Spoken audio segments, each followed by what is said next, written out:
کابوسی که پناهجویان افغان از اون میترسیدن حالا داره به واقعیت تبدیل میشه. امروز قراره که اولین پروازی که پناهجویان رد شده افغان و کسانی که داوطلبانه میخوان به افغانستان برگردن از فرانکفورت به کابل انجام شه. وزارت داخل آلمان نمیخواست اینو تایید کنه، اما یافته‌های ما و شواهد اینو نشون میدن که 50 نفر به افغانستان برگردونده میشن. Nach langem politischen Ringen geht es heute los. Heute soll der erste Abschiebeflug abgelehnte afghanische Flüchtlinge und solche, die freiwillig zurückkehren wollen, von Frankfurt nach Kabul bringen. Das Bundesinnenministerium wollte das nicht bestätigen, hat aber mehrfach angekündigt, dass es diese Flüge geben wird. Unsere Recherchen zeigen klar, etwa 50 Afghanen werden nach Kabul fliegen. همکاران ما از برنامه اخبار تاگزشاه امروز با سمیر صحبت کردن، پناهجوی هندو تبار افغان که باید امروز خاک آلمان رو ترک کنه.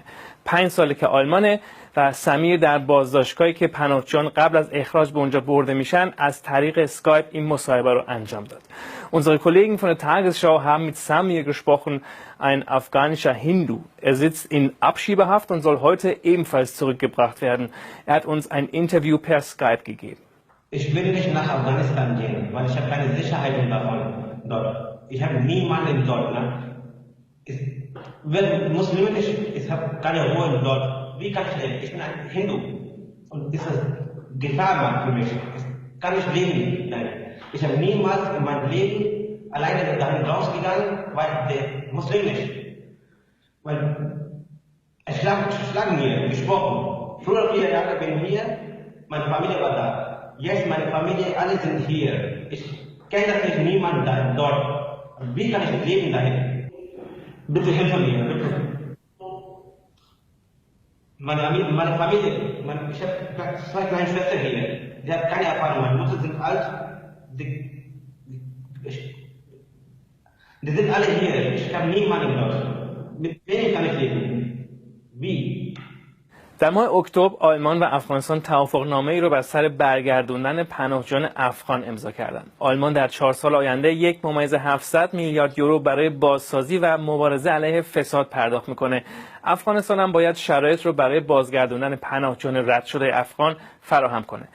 Im Oktober haben Deutschland und Afghanistan ein Abkommen unterzeichnet. Deutschland zahlt in den nächsten 4 Jahren etwa 1,7 Milliarden Euro für den Wiederaufbau und Korruptionsbekämpfung und dafür nimmt Afghanistan abgelehnte Asylbewerber zurück.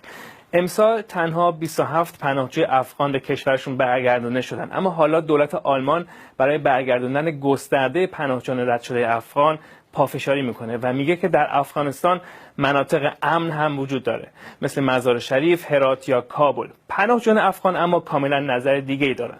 Deutschland will abgelehnte Asylbewerber abschieben. Das ist eigentlich normal, denn nicht alle, die in Deutschland Schutz suchen, bekommen diesen auch. In diesem Jahr sind bislang nur 27 Personen nach Afghanistan abgeschoben worden.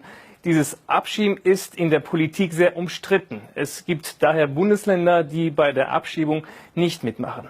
Die Bundesregierung meint aber, es gebe in Afghanistan auch sichere Orte wie Mazar-e Sharif, Herat oder Kabul. Afghanische Flüchtlinge sind aber ganz anderer Meinung. هر روز انتحاری هستش، هر روز مردم بچه ها دزدی میشن، خانما چه آسایش زندگی کردن نمیتونن و حتی شرایی هست که خودم در اون شهر که معلم بودم خودم نتونستم زندگی کنم، خودم طالب میخواست ببره.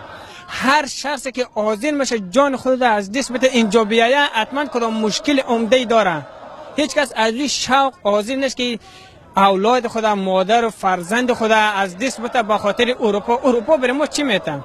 یک لمنان میته که این کشور ما هم دارن، همونه به خاطر آرامی آمدیم، به خاطر امنیت آمدیم. اگر افغانستان امنیت باشه ما برمیگردیم افغانستان. این لازم نیست که رئیس جمهور ما را دعوت کنن. یعنی خیانتی که به تاریخ ثبت میشه. یعنی من اصلا نمیفهمم باید چجوری بگم. من به هیچ عنوان قابل برگشت یعنی نیستم. من نمیخوام برگردم. چرا؟ چون که من نیومدم که برگردم. من از جنگ، از بدبختی، از یعنی از چجوری باید بگم، از یه شرایط‌های وحشتناک فرار کردم اینجا اومدم. هر کی میگه امنیت داره از سیاستمدارای خارجی، ما میگم بیا با هم مریم. نیم ساعت در کابل نمیگم به محافظ، با 10 محافظ با هم وایستیم، اگر زنده برگشتیم او وقت امنیت. میگه اگر بامیان میگه امن، ما حاضریم با هر سیاستمدار میگه بریم با هم با 10 محافظ 1 ساعت اگر در بامیان زنده موندیم امنیته.